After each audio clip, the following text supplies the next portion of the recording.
a year ago, for whatever reason, if you use the word hurry, it was a negative. It did really bad. And now if you put hurry in your subject line, it gives you a boost up. Things are always changing. And sometimes you're like, what? Why? But that's what I love about it, is that it's always about testing. And it's kind of fun to try to get your best score.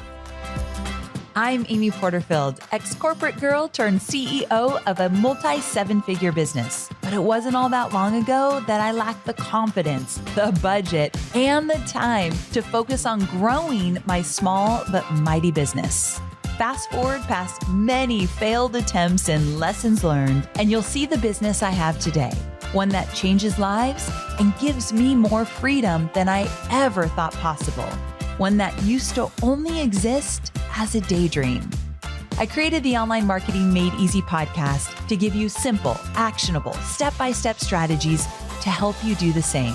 If you're an ambitious entrepreneur or one in the making who's looking to create a business that makes an impact and a life you love, you're in the right place, friend. Let's get started.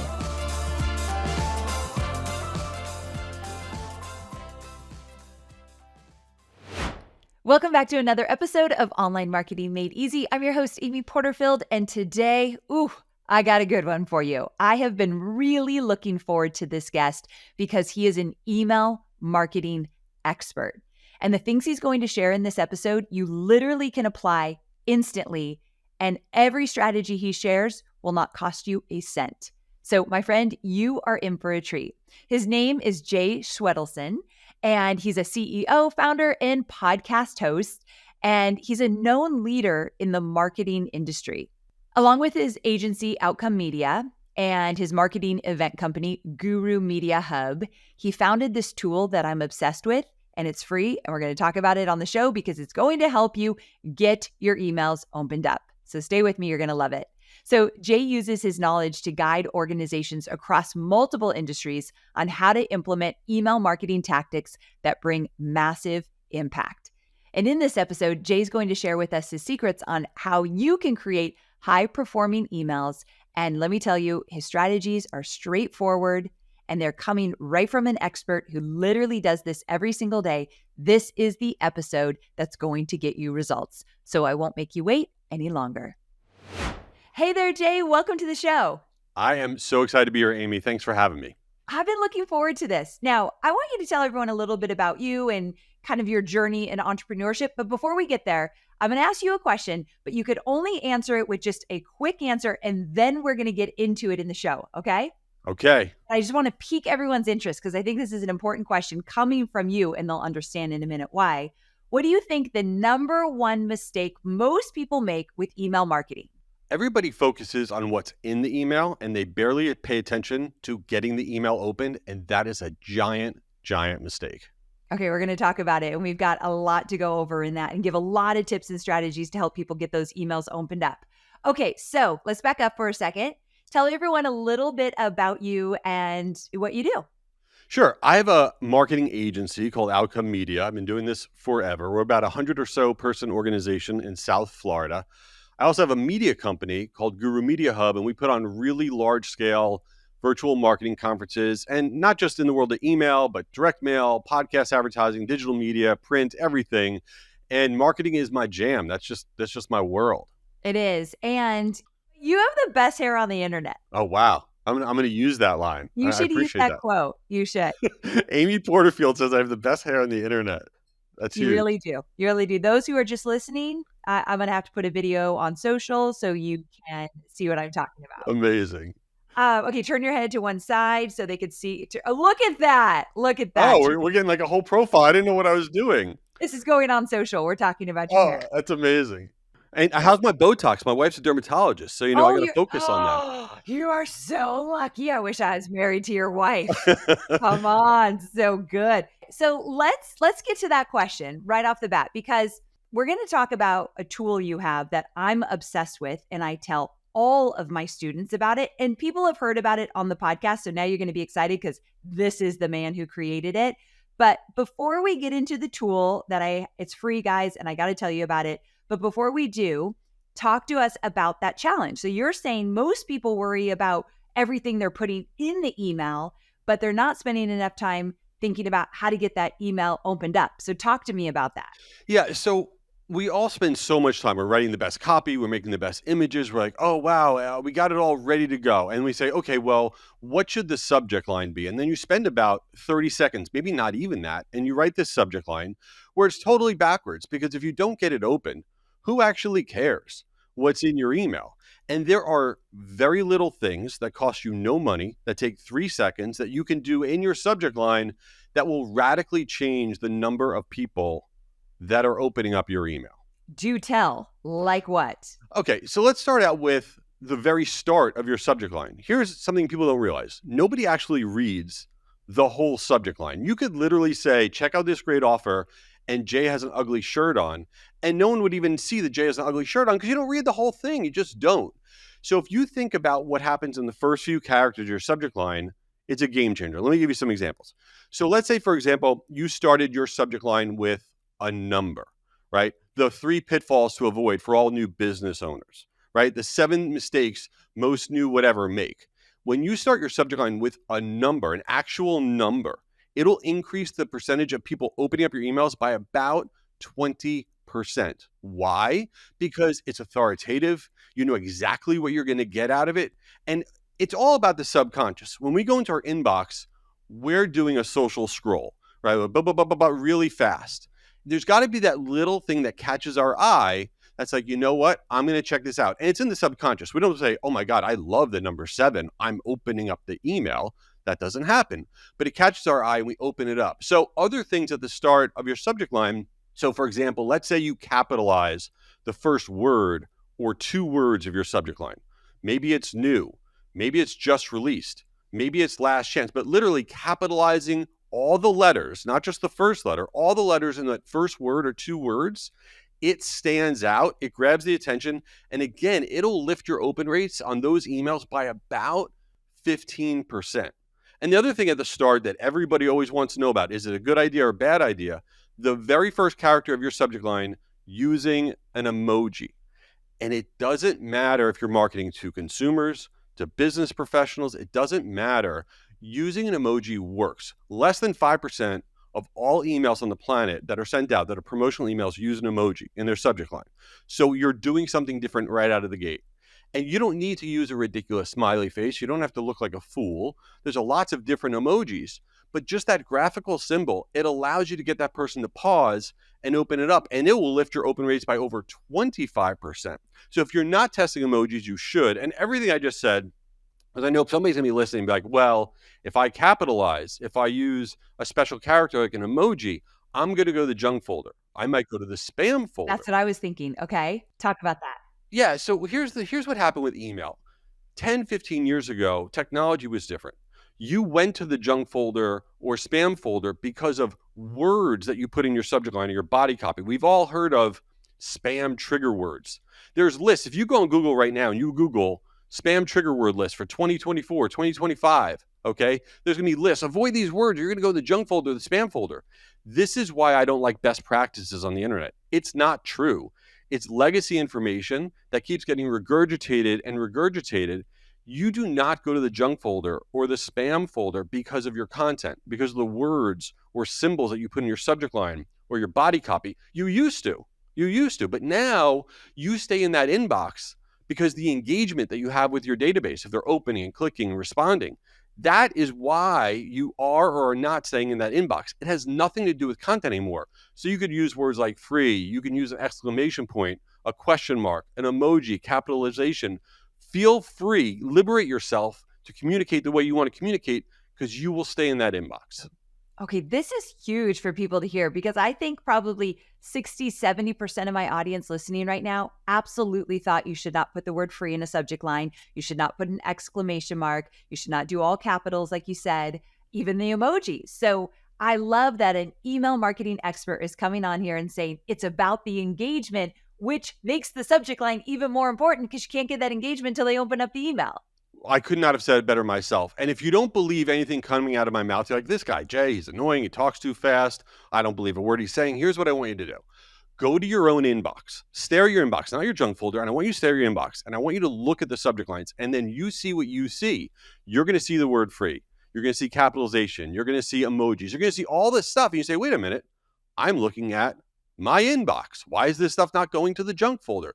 Because that's not the reason anymore. And also, something else about the junk folder in general. It doesn't matter who you are. You could be Apple, the NFL, Amazon. It doesn't matter how big you are or how small you are. Some percentage of all email will go to the junk folder. Okay. And that management of expectation is really important, because what happens is when somebody goes and hits send and all of a sudden they see an email go to the junk folder, they stare like, oh my goodness, what did we do? Did we write the wrong word? Did we change our sending this? Wrong day, wrong time? No, there are burps in the internet. Things happen. Not every email is going to always go to the inbox. So if all your email goes to the junk, okay, that's bad. Let's work on that. But don't think that one email going to the junk folder is because you wrote the word free or you did, some random thing. That's not what's going on.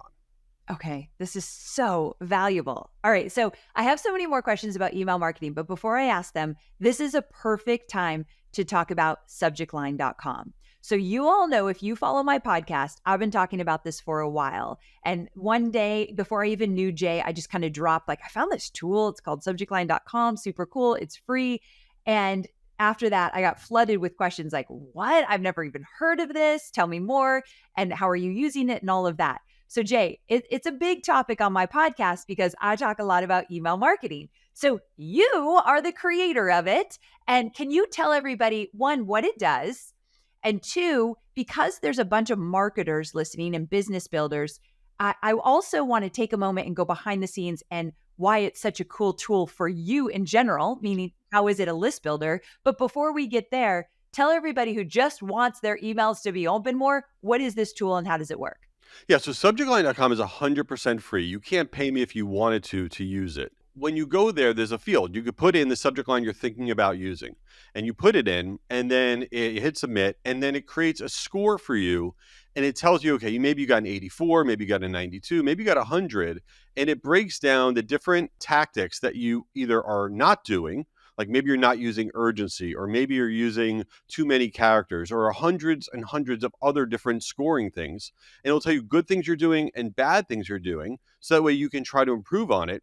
And then in addition to that, it will rewrite your subject line, I believe 6 different ways, utilizing AI, basically taking exactly what you wrote, applying all the best tactics, and having AI help you to rewrite your subject line. And the way that we come about our scoring is, so in my agency, on an annual basis, we transmit about 6 billion emails a year, both business and consumer. We do about 40,000 campaigns for lots of very large brands and small brands.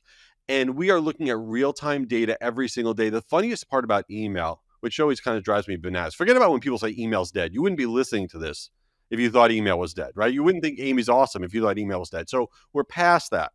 But what people do believe is that email's legacy, email's old, email never changes, and it couldn't be further from the truth. Email is always changing. Things that we talk about today are different than 6 months ago. I'll give you a great example. The word hurry.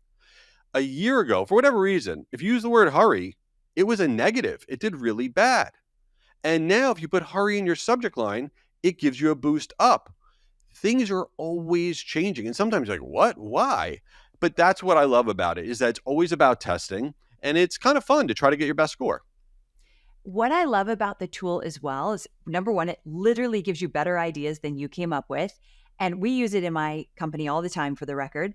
And number two, it starts to educate you. So for those of you who are new to email marketing, are struggling with getting your emails opened up, it tells you like Jay said, what worked and what didn't work about your subject line. And now you're remembering, oh, last time I did this, it said capitals. I need more capital letters. So I'm going to try that. So you just get better and better because the tool is educating you. And I love that. Okay. So when people are listening, they're getting excited. Okay, I can write a better email subject line, but I know the question they're thinking next. Jay, tell us what a good open rate is for our email list. Can we talk about that? Yeah, and I love this question because first off, there's a lot of people on the planet that think open rates are irrelevant. And so first let's talk about what it is and why I think they're massively relevant. Anybody that tells you otherwise is flat out wrong. Okay, so when somebody, you send out 10,000 emails, right? You go into your tracking tool, it shows that you got 2,000 emails are open. You have a 20% open rate. Now here's the good news and bad news. 20% of the 2,000 people didn't actually all open up your email. Your metrics are actually not right. So, what am I talking about? There's a lot of things now that inflate your open rate. Apple automatically shows opened emails. There's a lot of bots out there. There's all this stuff. So if you were going to go to talk to somebody that's really all sophisticated with email, they go, open rate's irrelevant because there's a lot of false positive information, a lot of misleading data in there. And that is garbage. I'm going to tell you why. Email open rates are a directional metric, not an absolute metric. What do I mean? You may not have gotten 2,122 people to open up that email, but let's say you sent out an email and you did an A/B test. One subject line had an emoji because this guy Jay who talks too fast said try an emoji. And then the other subject line didn't have an emoji. And you split up your list 50-50 and you sent it out. Now, the one that had the emoji got a 35% open rate. The one without the emoji got a 22% open rate. Because of all the bots and stuff that's out there, those numbers aren't 100% accurate. But what is 100% accurate is that the one with the emoji did better. Directionally, it did better. So you're constantly trying to get your open rate up because it's going to show you what's working and what's not working. It's almost like a survey on whatever marketing tactic it is that you're putting out there, but it's not exact metric. And it's important to understand. So when you hear out there, oh, only focus on the click, the open's no longer relevant, you say, no. The open is a directional metric that has massive value. So what's a good open rate? Listen, if you're marketing to your existing customer base, right? These are people that are with you, they care about you, they're communicating with you. You want to be certainly, I would say, over 20% on average. If you are talking to a population of people that barely know you, or maybe you're trying to do a reactivation campaign, they really don't care about you. So if you're hovering in the 10 to 15% zone, that's okay. And your best open rate should be your newsletter because they really care about it. That. It could be anywhere from 30 to 60%. And, it kind of is all over the place, but it's like a swimmer. You always want to beat yourself and try to improve it any way that you can. I love that you said that. That's exactly the advice I give my students. Find your own benchmark and beat yourself versus worrying about all the numbers everyone else is doing. So I love that advice. Okay, so subjectline.com, you know this because I've told you this several times. I wish I created it. I wish it was mine. I love the tool so much, but from a business standpoint, I know you're getting leads from it. You're going to talk about that. It's so brilliant and then so valuable. I'm all about value first and then finding, the benefit for the business. So I love everything about it. Can you tell the story of how subjectline.com came about and then take us a little bit behind the scenes about the business side of it for you as well? Yeah, sure. So like I said before, I've had this marketing agency forever. And a zillion years ago, as I was really trying to grow it, I was going out there and struggling because I would go into different potential clients, and we're talking, 25 years ago or so, and I would go in with these big presentations with like 50 slides, and I would present, we do all this stuff. And I presented like 15 different lines of services, email, direct mail, print, creative, whatever. And I would invariably barely ever get the business. And there was one meeting, which I'll never forget, that I walked out of, and the guy I was meeting with said, that stuff you were talking about email, if you just talked about that, you probably would have gotten our business. And then who knows what would have happened after that. And it was like a light bulb that crystallized in my brain. And basically what I realized, now this has been ingrained in me with everything I do. I realized that when you are known for everything, you are known for nothing. Amen. Nothing. And that was my problem. I was trying to be known for, I do all this stuff, and nobody cared. Nobody knew what I did. So that night I remember sitting on my couch, and this is like 15 years ago or so now. And I said, I'm gonna lean into email because email is really just starting to get going. We're pretty good at email. And I said, I'm gonna lean into email. I go, I need something. I need a tool. I need something. So I'm sitting on my couch and I go on GoDaddy or Network Solutions, whatever it was. And I'm like, what about subject line? Everyone has to write a subject line. And the thing was, it was $500 for the domain. Somebody had already owned it. I was like, $500? This idea might stink. I'm like, screw it. So we bought the domain. And the next day I'm like, to my developers, I'm like, we got to spin up a tool. We put this tool up, very basic version of what it is today, but same concept, free, go in there, put your score and whatnot. And I was surprised. People just started using it and started sharing it. And then I have people like, oh, you're the subject line guy. And we started picking up a lot of email business. And then all these companies would give us their other business too. And we became known for something. And a lot of people say, well, that's not good to be known for something. I'm like, you know what? Look at Starbucks. You think of coffee. I buy a lot of food there. Apple, iPhone. I spend a lot of other money with Apple, right? Nike. I spend more money on their clothing than they do sneakers, but they're all known for something. And I think that's essential for any business, especially if you're doing a digital course, right? You got to be known as the person. Like if you go somewhere and say Amy Porterfield, they're saying digital courses, and that's by design. That is not a mistake. Amen. And so fast forward, we've checked now 15 million subject lines on the site. And it really allowed us to pivot into other things and media stuff and all sorts of craziness. And it's been a really cool thing to do. So having a tool like that, or just being able to put a stake in the ground of who you are, I think is really valuable. So it's two great messages there. Having a tool like that as a lead generator, and he's going to tell you in a minute how he can collect leads with that, is so brilliant. And seriously, I want something like this. I want to figure it out because you were the first to, like, when I saw what you were doing and then I got to meet you and I was like, this is really cool. I wish I would have thought of something like this a long time ago. So 1, I'm envious. 2, I love it so much and I think it's so valuable. Thank you. Yeah, it's such a great tool. So I actually didn't know for a while, Jay, how you were collecting leads with that because I didn't take the next step. The next step is so powerful that I want everybody to take the next step, not just because you're going to get the lead, but believe me, if you get on Jay's list, you're welcome. It is a wealth of knowledge. I follow it. I love it. But how are you collecting leads with subjectline.com? Yeah, and it's a good question in general about tools in general. So what happens is you go to subjectline.com, you put your subject line in the first time, and it says, okay, here's your score, here's some AI suggestions. And then invariably what happens is the person's like, wait a minute, let me retry again. Now that I learned something, Smart. I'm gonna try it again. It's almost like a game. So then they put their subject line in again that they want to try again. And when they try it the second time, you have to fill out our form. You have to give us your information, opt into whatever, and then we capture your information and can send you stuff. And then you're cookied, and then you could use the site forever for as long as you want. We know how often you're using it and all that stuff, but it's still free. Yeah. And it's very simple to fill out the form. And one of the other things that I love advice that people give. People give you so much advice. And by the way, I think 90% of advice I got is just garbage. I just don't even listen to it. Like so many people have told me over the years, you should charge, for that. Every time someone does a subject line, they should give you like $5. And I go, what are you talking about? Okay. First of all, no one's going to give me the money. And second of all, when you are trying to be a thought leader, when you're trying to be known for something, when you're trying to build your lane in your market, right? You want to cast a net.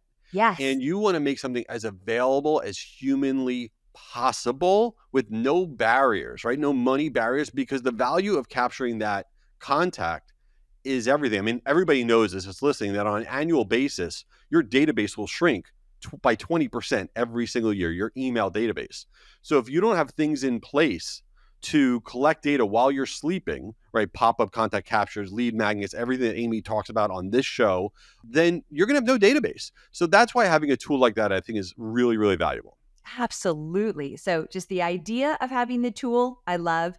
And kind of hearing how it all came about is so interesting as well. So, okay. So while you were sharing all of that, I was thinking, this guy knows a lot about email marketing. And I teach email marketing, but typically to people that are just getting started. So from 0 to, let's say, 500.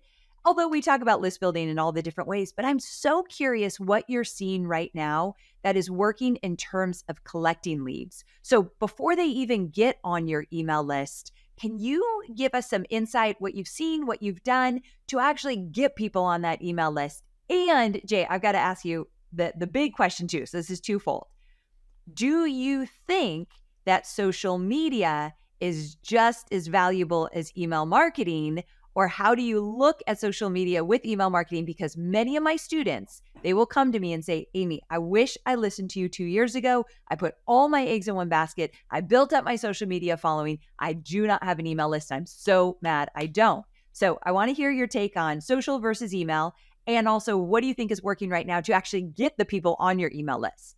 Yeah, so let's start with the social one first. Social is super valuable, Agree. right? Because you could leverage these networks that these very large companies have built for you, where your audience is, okay, and then you could put out your content that you've worked so hard to create. But if you are not intentional about getting them off social and onto your list, I personally think that you're wasting your time and energy. Agree. And, it doesn't have to be crazy sophisticated. Sure, on Instagram, there's a lot of automatic DMs that you could do and things in the comments, and there's all these tools out there. Great. But let's say you're not uber sophisticated, right?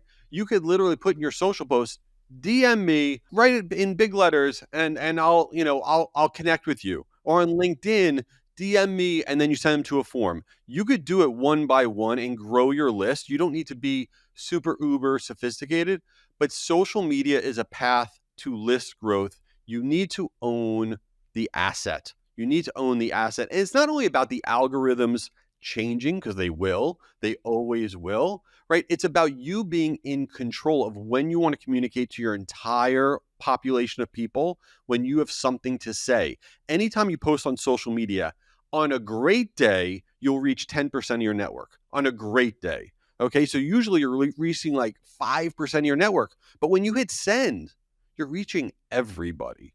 And that's magical. Now, in terms of what are ways to grow your list, anybody that's not on the pop-up contact capture train is just it's just missing the boat. Preach. Okay, so a lot of my students, Jay, will say, it's so annoying. Okay, let me tell you why I'll tell you how to beat that. Okay. So let's say you go to a website. I'm going to go to Nike's website for the first time. Never been there. Okay. And now it pops up the pop-up contact capture. And I see they're going to give me a 10% whatever. And let's say I hate pop-ups. I'm so angry.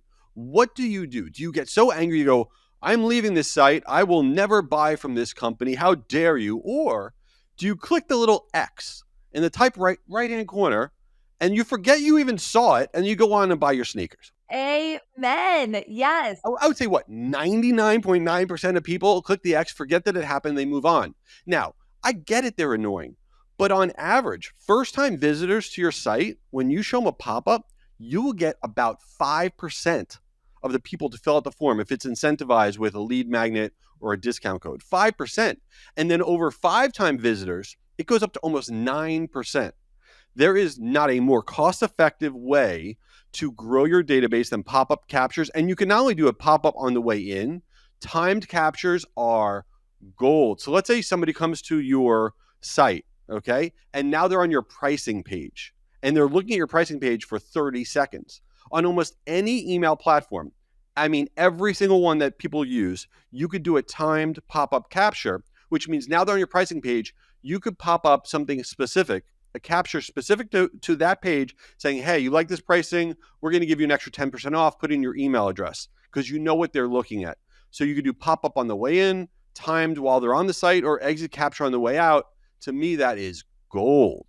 Agree. I don't think we talk about that enough on the show about just that is a simple strategy, my friends, that you could literally do today. Yes. You all have a lead magnet. Go put together this pop-up. There's so many different options of how to get a pop-up on your website, and you could just Google it depending on what platform you're using. But this is something you could do within the next 30 minutes. And I like actionable things like that. Okay, I could literally ask you a million questions, but I want to keep this episode a little bit short so that I have a strategy here. When people see, okay, how long is that going to take me to get through? They know they can get through it pretty quickly because I want them to hear that good stuff that you shared about subject lines and how important it is to care about them equally than just what's in the email. However, I will have one more question, and then I want to talk to you about something fun that's coming up that I think everybody should sign up for. So my last question is, we talked about how important it is to get that email opened up. And we've got subjectline.com. I feel like everyone needs to put it in their browser, click on it every single day and use it. Do not send an email out without using this tool. But then the email gets open. And do you have any strategies or have you seen what's working to make sure that people are clicking and going where they want them to go in that email? So I'll give two tips here. First off, People don't realize that about 19% of all clicks in any email message will be on the logo in your email. So why does that matter? You usually have an offer that you're sending out, right? And where do you usually have your logo? The traffic of your logo is usually going to your home page. Yes. So 1 in 5 clicks are not going to your offer page. You're literally sending 1 in 5 clicks to the wrong place. So you want to think about every link in every message to send them to the right place. But the one secret sauce thing that I think people are sleeping on is their call to action buttons, the buttons in their email. Let's say, for example, you're trying to get somebody to register maybe for a webinar. Okay. The worst word on the planet is the word register. Good Okay. to know. So you have your button, literally the rectangular button in your message. And let's say you want to get somebody to register. Do not write the word register. What you want to write is you want to write it in first person. When your call to action buttons are written in first person, your click through rates rise by over 20%. What does that mean? So, what sounds better to you if it was a webinar invitation? Register or I want in, or register or save my seat, right? Or let's say you were selling a product. Is it buy now or get my 25% off? And the other thing people don't realize is your call to action button doesn't need to be one word or two words. It could actually be a full sentence. It could be really long. So if you're not testing your call to action button language and the words, and you're just going with what you've always done, that's literally everything we talked about today costs you nothing, takes under a minute to try, and works on every platform. So that's what gets me excited. Okay, your tips are so good, Jay. And do you think a button, an actual image of the button, is more powerful in an email than like a hyperlink of click here now to get yours or whatever? I think it's really important to have both. Okay. Just because you can be only graphical in your messaging doesn't mean you should, because there's still, people are checking different devices, things get defaulted this way or that way. So you want to have graphical and you want to have link based in every type of offer that you're putting out there. I'm a big believer in that. Okay, good. All right, fantastic. So before I let you go, let's talk about the Guru Conference, because it is coming up and I'm speaking there. I'm very, very excited to be speaking at this conference for the second year in a row. Yes. You are always an absolute yes when you ask me. And so tell everybody what's it about. And then you have to tell everybody also who's your special guest. So Guru Conference is now the world's largest email marketing event. And here's the good news. It's 100% free and it's virtual. Okay, so there's no agenda. You can't pay me for any of it.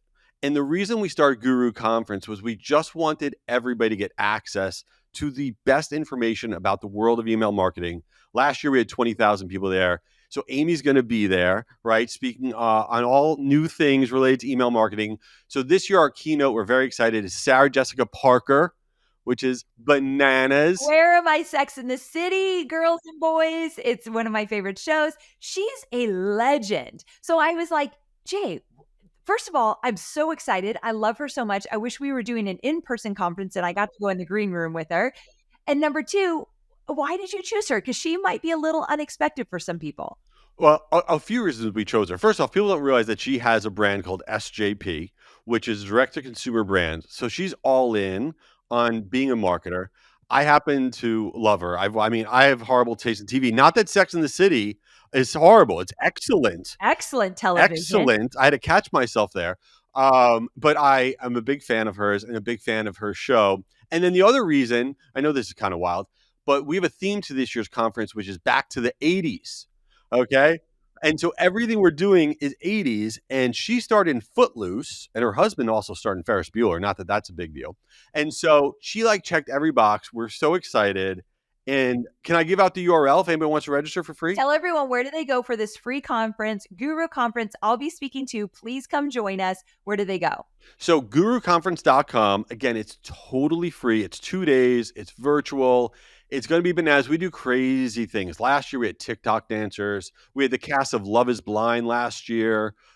So we have some really wild stuff up our sleeve this year that is going to be out of control. It's so worth it, my friends. GuruConference.com. Highly recommend it. Totally free. And every single person who listens to my podcast absolutely is interested and focused on growing their email list. They know the priority. So this is an entire conference around strengthening your email list, growing your leads, making sure you know the strategies that are working right now. So Jay, I'm excited about it. And this has been one of my most favorite interviews. I love that you just get right down to the strategies. So thank you so very much. Oh, this has been amazing. I'm a fan. I listen to every single episode, so it's just been a blast to be here. Thank you. Thank you, my friend. I'll talk to you again soon. All right, take care.